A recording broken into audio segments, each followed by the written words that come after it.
জুলাই আন্দোলনকে রাজনৈতিক, ধর্মীয় ও সাংস্কৃতিক বিপ্লব বলে দাবি করেছেন দৈনিক আমার দেশ পত্রিকার সম্পাদক মাহমুদুর রহমান। বিভিন্ন বিশ্ববিদ্যালয়ে ভিপি জিএস নির্বাচিত হওয়াকে বাংলাদেশে ইসলামী রেনেসা বলে মন্তব্য করেন তিনি। ইসলামী বক্তা ও আস-সুন্নাহ ফাউন্ডেশনের চেয়ারম্যান শেখ আহমদুল্লাহ বলেন, জুলাই আন্দোলনে যেমন মাদ্রাসা শিক্ষার্থীরা নেতৃত্ব দিয়েছেন, মানবিক কাজেও নেতৃত্ব দিতে হবে। বিস্তারিত হাকিম মাহির রিপোর্টে। তামিরুল মিল্লাত কামিল মাদ্রাসার প্রথম অ্যালামনাই কনফারেন্স অনুষ্ঠানে যোগ দেন দেশের শীর্ষস্থানীয় আলেমরা। আমি তামিরুল মিল্লাত মাদ্রাসাকে বাংলাদেশের মাদ্রাসার ইতিহাসে একটি অনন্য শিক্ষা প্রতিষ্ঠান হিসেবে চিহ্নিত করতে চাই।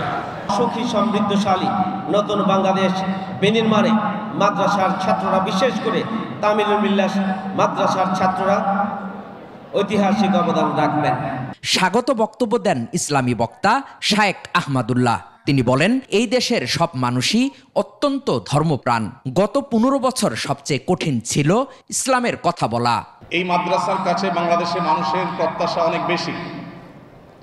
আমাদেরকে ঠিক একইভাবে সমান্তরালভাবে দ্বীনি ক্ষেত্রে যেমন নেতৃত্ব দিতে হবে, দুনিয়াবী দৃষ্টিকোণ থেকে দুনিয়াবী ক্ষেত্রগুলোতেও আমাদেরকে সমান্তরালভাবে নেতৃত্ব দিতে হবে। জ্ঞান বিজ্ঞানে মাদ্রাসার শিক্ষার্থীদের এগিয়ে যাওয়ার আহ্বান জানান দৈনিক আমার দেশ সম্পাদক। তিনি বলেন, ইসলামী রেনেসা না হলে টিকে থাকা সম্ভব নয়।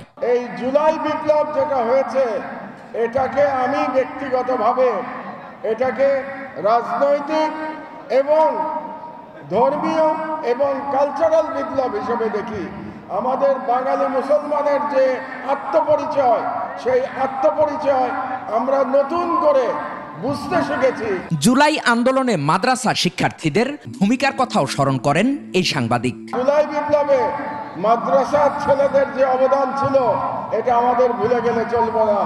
হাকিম মাহি, 21 টেলিভিশন, ঢাকা।